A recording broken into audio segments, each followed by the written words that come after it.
Bismillahirrahmanirrahim. Assalamualaikum warahmatullahi wabarakatuh. Perkenalkan, nama saya Akbar dari Prodi Akuntansi Syariah. Di sini saya akan menjelaskan materi yang saya pelajari, yaitu rasio keuangan dari laporan keuangan Aldin Manufacturing Company. Adapun pengertian rasio keuangan yaitu salah satu metode analisis keuangan yang digunakan sebagai indikator penilaian perkembangan perusahaan dengan mengambil data dari laporan keuangan selama periode akuntansi sehingga dapat diketahui kinerja keuangan maksimum perusahaan. Di sini bisa kita lihat neraca Aldin Manufacturing Company dalam ribuan mulai dari 2021 hingga 2022, dan yang kedua itu laporan laba Aldin Manufacturing Company dalam ribuan yang dicatat mulai dari 2021 dengan 2022 dengan catatan beban penyusutan untuk tahun 2021 dan 2022 masing-masing adalah $114 dan $11.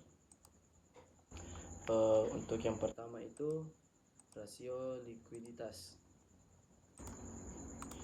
Rasio likuiditas ialah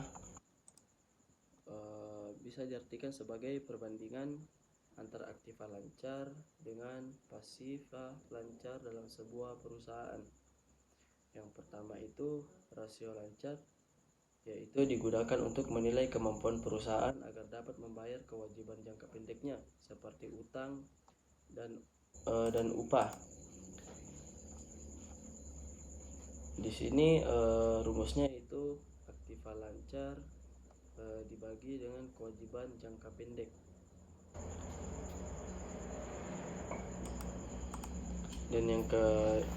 Dan selanjutnya itu rasio cepat atau ACID Test Quick Ratio. Rasio cepat dipandang sebagai cara yang lebih halus dan analisis untuk mengukur likuiditas, karena rasio cepat hanya memperhitungkan aset yang paling liquid. Maka rasio cepat dapat memberikan gambaran yang lebih baik tentang kemampuan perusahaan untuk membayar kewajiban jangka pendeknya. Yaitu di sini rasio cepat menggunakan rumus aktiva lancar sampai persediaan dibagi kewajiban jangka pendek. Yang kedua itu rasio leverage utang keuangan. Jadi rasio leverage utang keuangan adalah rasio keuangan yang menunjukkan tingkat utang yang telah dikeluarkan oleh suatu badan usaha atau bisnis. Adapun pembagiannya itu yang pertama rasio utang terhadap ekuitas. Menunjukkan perusahaan memiliki utang dan ekuitas dalam proporsi yang sama dalam struktur modalnya. Rasio tersebut menggunakan rumus total utang dibagi dengan ekuitas pemegang saham. Yang kedua, bagian B itu rasio utang terhadap total aktiva, debt to total asset ratio.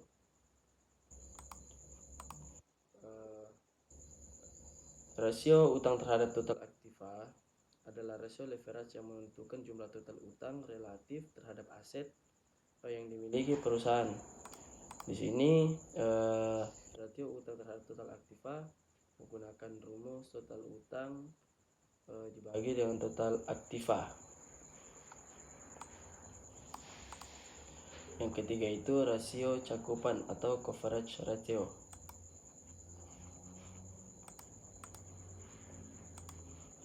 Adalah rasio untuk mengukur kemampuan bisnis untuk membayar hutangnya secara tepat waktu.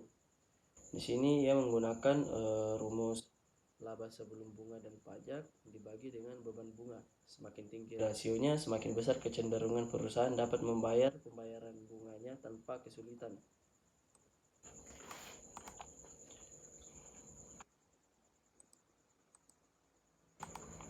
Yang keempat itu rasio aktivitas, di mana rasio aktivitas ini adalah ukuran untuk melihat aset yang dikelola oleh perusahaan. Tujuannya untuk meraih manfaat ekonomis. Adapun pembagiannya itu bagian A, rasio perputaran piutang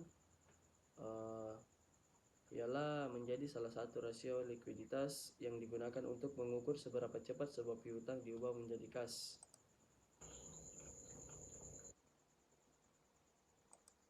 Di sini rasio perputaran piutang menggunakan rumus penjualan kredit tahunan bersih dibagi piutang. Rasio ini memberitahu kita berapa kali piutang usaha telah berputar atau menjadi kas selama tahun tersebut. Semakin tinggi perputaran, semakin pendek waktu antara penjualan kredit dengan penagihan tunainya.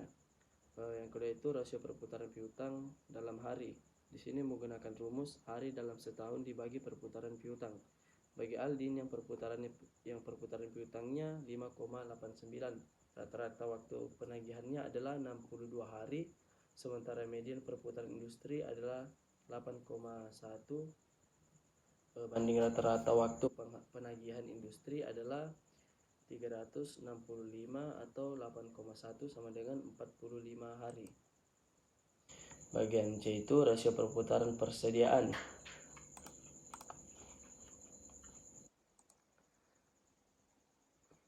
Di sini menggunakan rumus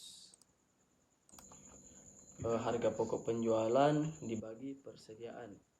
Yang kedua, yang bagian D itu rasio perputaran persediaan dalam hari dengan menggunakan rumus jumlah hari dalam setahun atau perputaran persediaan, yang jika dijumlahkan itu sama dengan 181 hari.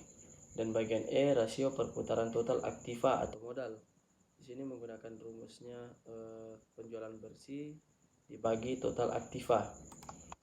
Dan yang kelima itu rasio profitabilitas. Rasio profitabilitas adalah metrik keuangan yang digunakan oleh analis dan investor untuk mengukur dan mengevaluasi kemampuan perusahaan untuk menghasilkan pendapatan laba atau relatif terhadap pendapatan neraca aset, biaya operasi dan ekuitas pemegang saham selama periode waktu tertentu.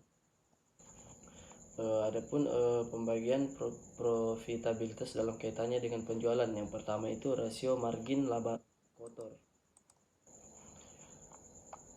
Di sini menggunakan rumus penjualan bersih sampai harga pokok penjualan dibagi penjualan bersih. Dan yang kedua itu rasio margin laba bersih, menggunakan rumus laba bersih setelah pajak dibagi menjadi penjualan bersih. Dan adapun profitabilitas dalam kaitannya dengan investasi. Dan adapun pembagiannya, yang pertama itu tingkat pengembalian atas investasi atau return on investment. Dia di sini menggunakan rumus laba bersih setelah pajak dibagi dengan total aktiva. Dan yang kedua itu tingkat pengembalian atas ekuitas atau return on equity. Di sini menggunakan rumus laba bersih setelah pajak dibagi dengan ekuitas pemegang saham. Nah, di sini bisa kita lihat untuk tabel rasio keuangan pilihan dari Aldin Manufacturing Company untuk tahun fiskal tahun 2020 sampai 2022.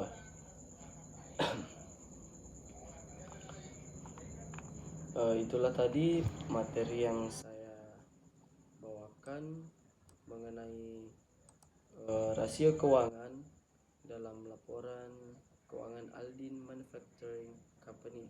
Sekian dari saya. Assalamualaikum warahmatullahi wabarakatuh.